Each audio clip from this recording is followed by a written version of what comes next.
Hello, my name is Patrick, and this is Space Engineers with my wonderful co-host Dan.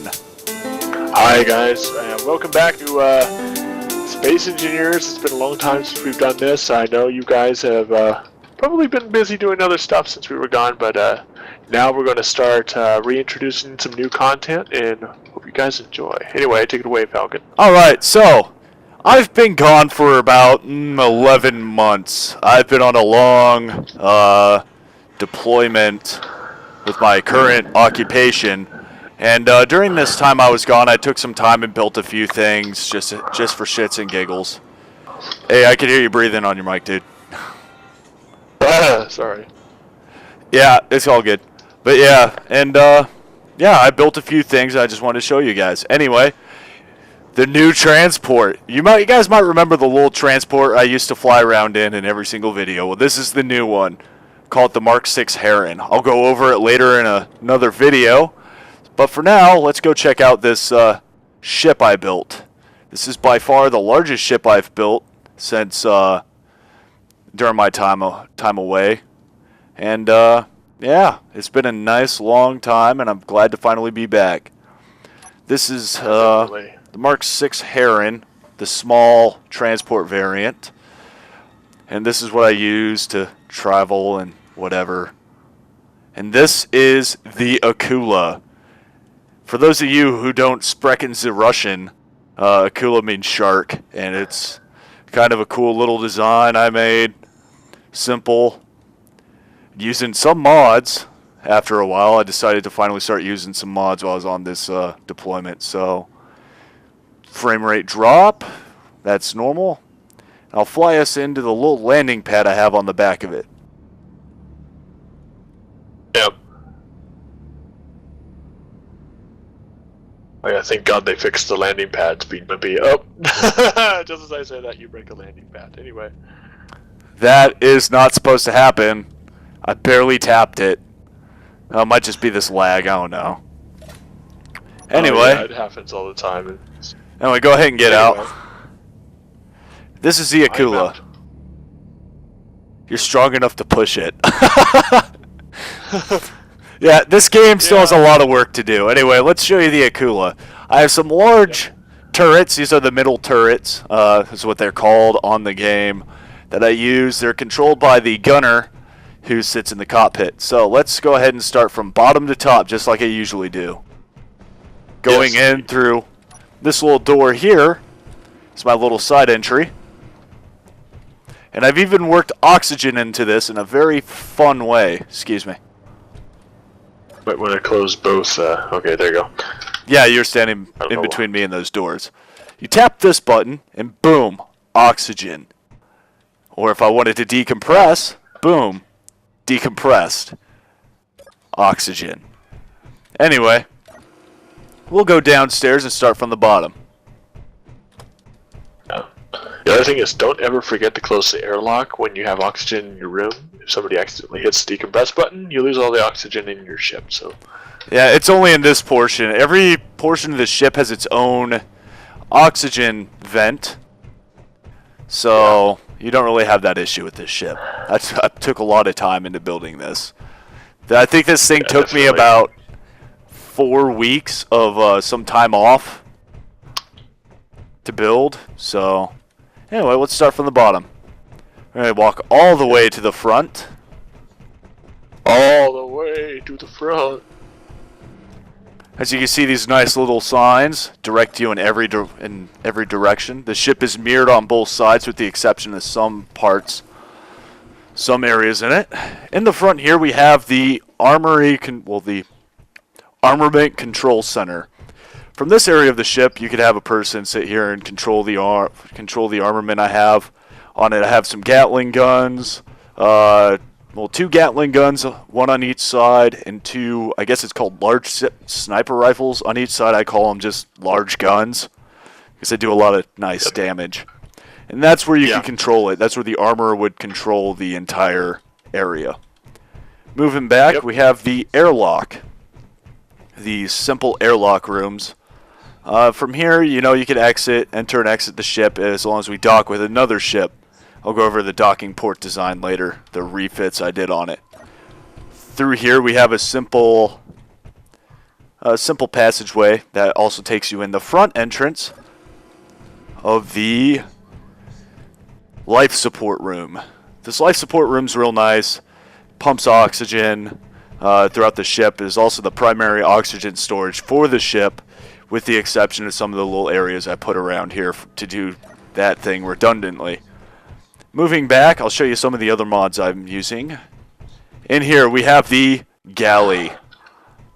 In the ship's galley we have some ovens, some sinks, some fridges, and especially some coffee for the the captain when he wakes up in the morning.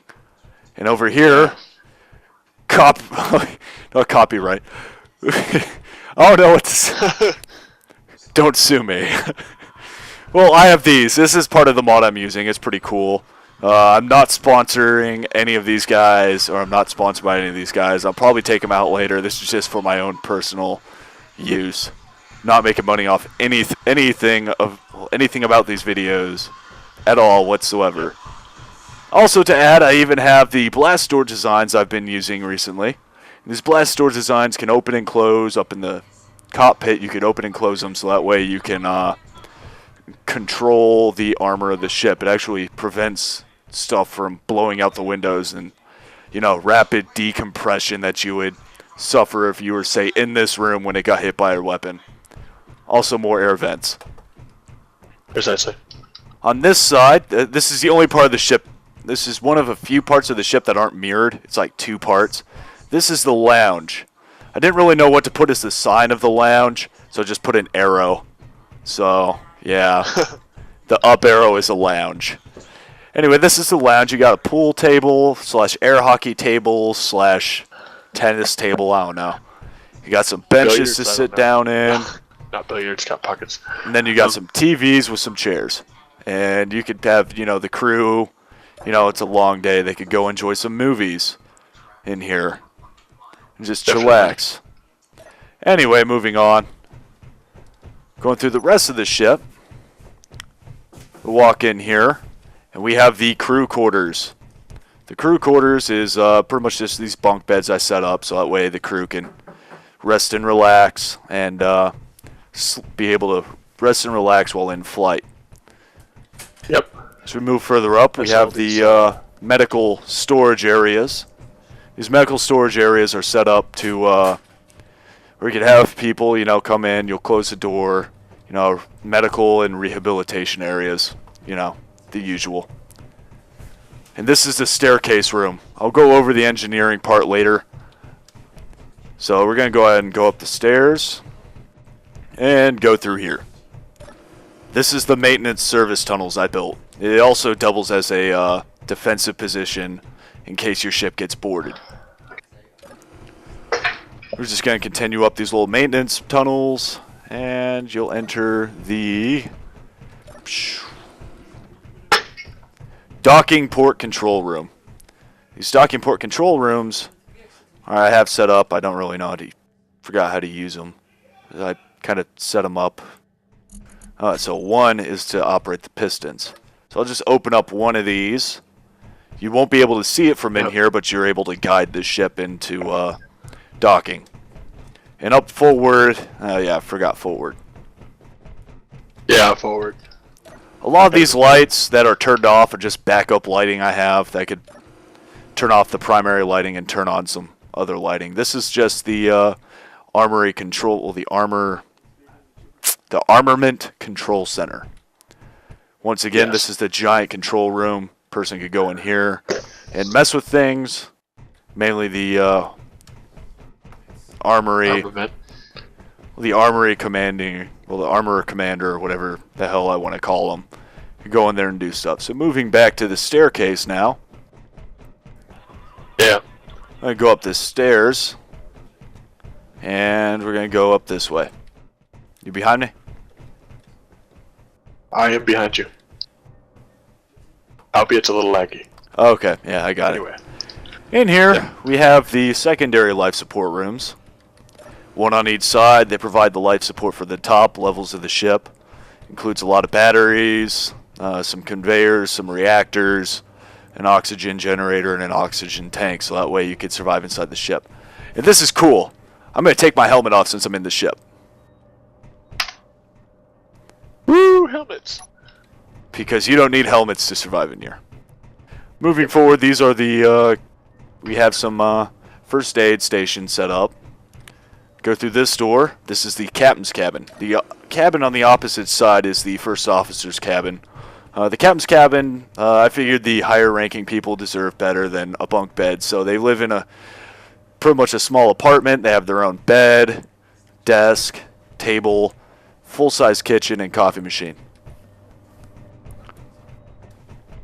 Moving forward, there's a few other areas of the ship. This is the second area that isn't mirrored on both sides. So we're going to enter here first. This is the cryo room. Well, we have some cryopods here. You know, it's pretty much like a science room. I guess you could do science in here. I don't really know. You put people in the cryopods. Whatever. And this button here turns on the TVs. It's like that on each side. You turn on and off the TVs. I haven't put anything on them because I don't want to yet. Then moving over to this side, we have the ship's Command Operations Center. You could control the ship from here. This also doubles as a backup bridge in combat because you could close these and there will be no windows. Also, once again, these TV monitors can be turned on and off with the button. Yeah. Just like that. In here, we have the meeting room. You know, all the officers could come in, have a meeting at the meeting room. And you could turn it on and off the TVs and put up maps and, I don't know, maps and stuff. And through this door, Definitely, we have the briefing room. Whole bunch of chairs. You have people sit here, and well, somebody stands up here and talks with the aid of maps. Once again, the TVs that you turn on and off. And moving forward, you have the primary gun and its ammo storage. Its ammo takes up a lot of space in the boxes, so I had to create two big rooms with a bunch of big boxes and the main gun itself. This mod I have has some kind of mat gun, of which I'll use later during a combat test that I'll film. I have a dual mat gun set up. They're offset, so you get a double punch effect. When you hit the target, one will punch straight through the armor, and the second one will go through the armor as well, doing extra damage to the inside. It's really cool to look at. I've actually already battle tested this ship against back when I had the single gun design and all the turrets on top of it firing as well. It was lag central, but it did its job. it worked. Yeah, it worked fairly well. I decimated that ship. While moving up the stairs, we're going to head back to the airlock area. You can control the airlock. This is just a storage compartment for anybody leaving. They could grab a full oxygen tank, put it in their gear so that way they don't die when they're in space. And that's the same on both sides. So what is this? It's a green laser beam going through. I don't know what it's from. It's a glitch. It's from one of your turrets outside, probably. Probably. And this is the bridge. Once again, I have the usual setup, except with these nice LCDs. You got a kind of a, I don't know, Star Trek-like LCD up there. Yeah, dude, that green light isn't coming from anything out there. Might be a communications array as well from somewhere. Probably. Anyway, and the bridge could be the bridge control. You have the captain sitting up top, person sitting in the bottom. We're going to go ahead and pull forward a little. We'll pull back a little bit. It doesn't accelerate that fast, but I also have a Hyksos B engine in it. So, and back here you have the navigation slash ship's control. These do random various things throughout the ship. You turn on the lights, turn on the alarm systems. So I'm going to show you my alarm systems I built. Hang on. Okay, so let's play, stop, alarm lighting. Okay, cool. So we're going to go ahead and play the alarms. Turn on my alarm lights. flashing yellow lights.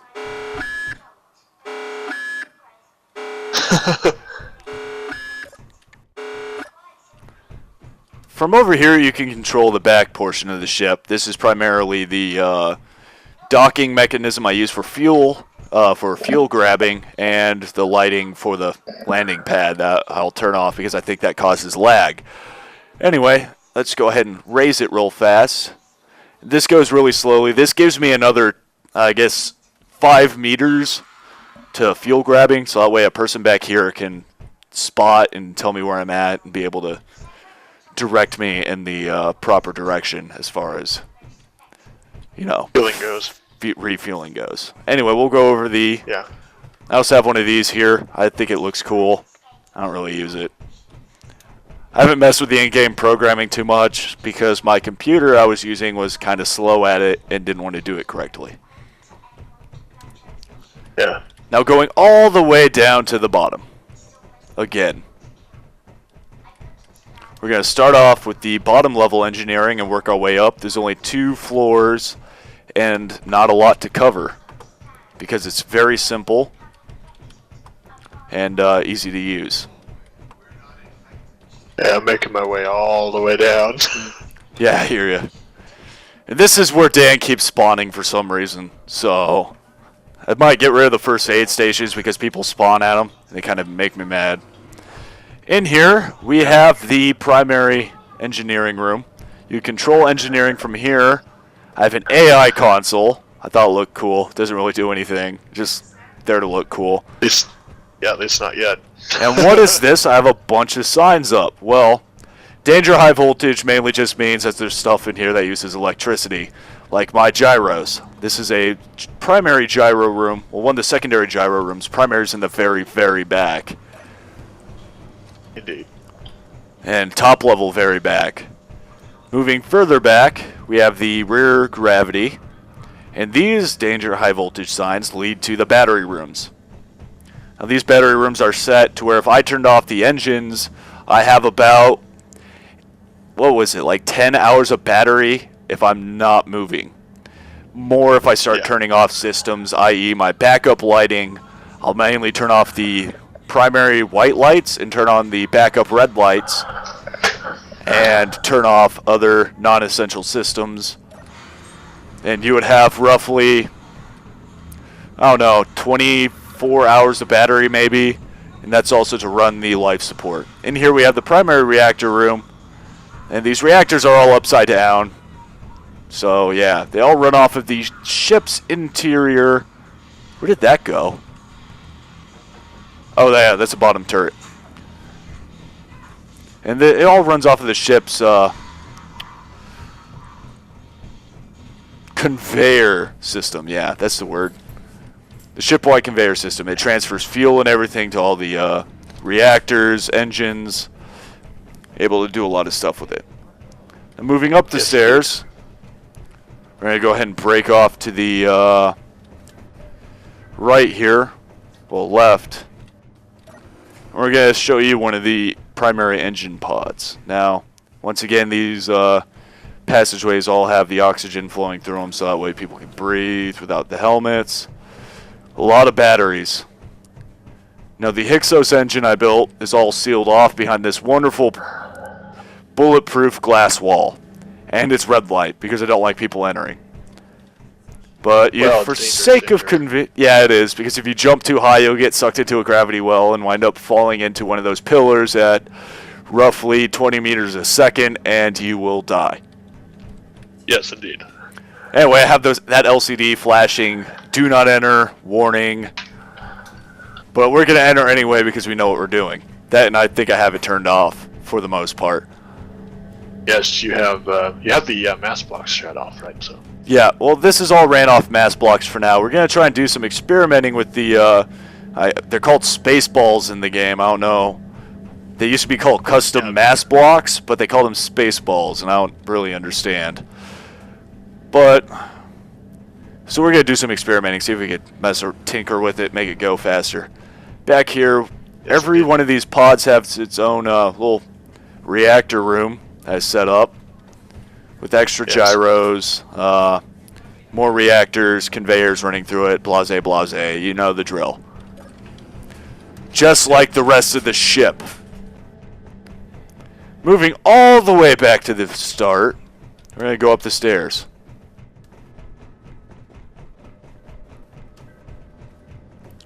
And I'll show you one of the things that I was just too lazy and didn't think about doing to begin with. You know what room I'm talking about, that little passageway? Yes. The passageway to nowhere. Up here is the primary manufacturing room for the ship to manufacture its own goods. You can manufacture ammo, refine fuel, pretty much anything you need to do. Right now I don't think it's doing anything. Nah, I have it off. And this is the passageway to nowhere. Now this, originally I was building a second story to the Hyksos engine, but I didn't really plan it through correctly, so it's just a door that leads to nothing but some batteries and a fall to your death. Or fall to your injured. Yes. And then you have to go use one of the first aid stations I have placed throughout the ship. I have them there for a reason. Safety is paramount. And back here is the primary gyro room. Now I use a mod that has a, what is it? It's an 8 gyro. Well, it's 8 gyros in one big ass gyro. And this thing is nice. It allows the ship to be more maneuverable, which it is very maneuverable for a ship of this size. And I mean like extremely compared to, say, the Mattis, us saying that's maneuverable for a ship of this size and weight. These things change the game. I'm able to make turns on a dime, essentially, to be able to return fire at a target with the primary gun. Upstairs, we have more gyros. And there's nothing to see here, so back downstairs. Yeah, just lots and lots of gyros. And I'm going to take you up to the bridge real fast, and we're going to shoot some guns and show you what this ship can do. Not flying-wise, but gun-wise. Because we got to do some tinkering with the engine, because I built it, and I'm not that good with the engines, and Dan's the chief engineer. So, this is just a heavily armored, slow-flying thing. At least right now. For now. Well, it's normal speed, I guess. Now, sitting in these chairs, looking at the front, we have you can see the 2 MAC guns as the top middle. And then on each side, I have 1 Gatling gun and 1 large ship turret. On the top, I have some large turrets, a whole bunch of machine gun turrets, all pre-positioned around the ship to return fire in any direction if need be. I was actually able to battle test it very recently and was able to kick ass very well. So yeah, he punched a ship in half. Let's just say that. Anyway. Yeah, so we're gonna start off with the primary guns, so you can hear the sound. And that is the 1-2 punch I'm talking about. That thing will punch a hole straight through a freaking dreadnought. So this is the thing I have issues with. I thought I fixed it, but I'm not too sure. So let's go ahead and fire these and see if they don't blow themselves up. I did it. I can't believe it worked.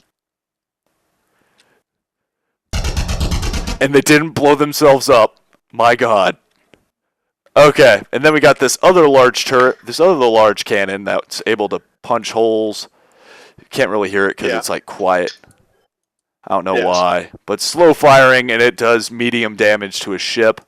The turrets do a massive amount, well, the Gatling guns do a massive amount of damage compared to everything else, and the big-ass gun, I could punch a hole straight through a dreadnought if I wanted to, no matter how much armor plating you put on that damn thing.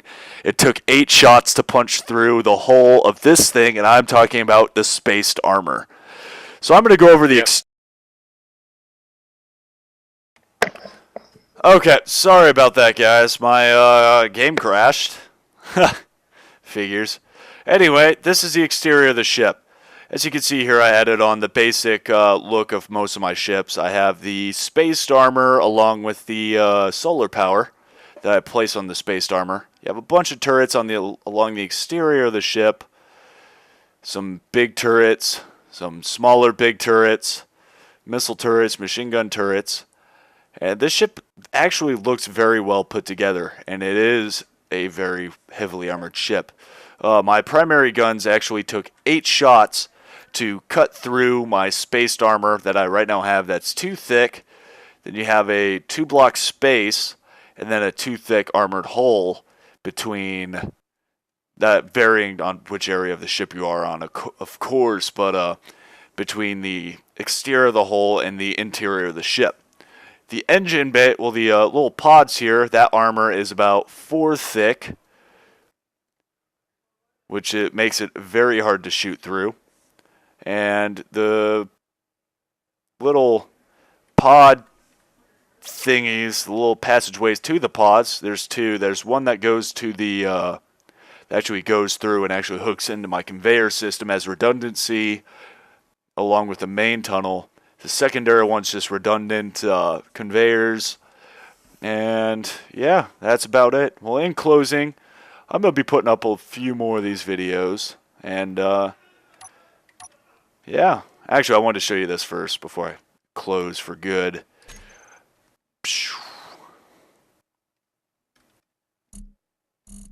Okay, so let's go ahead and look at my grouping, and I'm going to go ahead and show you my piston grouping that I have. Throw that in 9, reverse. It's right piston grouping, so it's this side. And these are my docking ports. It's only 2, so you will have to wear a helmet when moving between ship and ship. But it is able to dock with the other ships, and you'll actually be able to cross on the piston to another piston, and vice versa. So it gives it a little bit of extra space between the 2 ships, so that way you're not literally touching the ship together, which will lead to damage if, say, somebody accidentally uses side-to-side thrusters. Anyway, in closing, I'm Pat with the Basic Picture Studios with my wonderful co-host Dan. It's good to be back, and I will be putting on a few more videos later. Y'all have a good one now.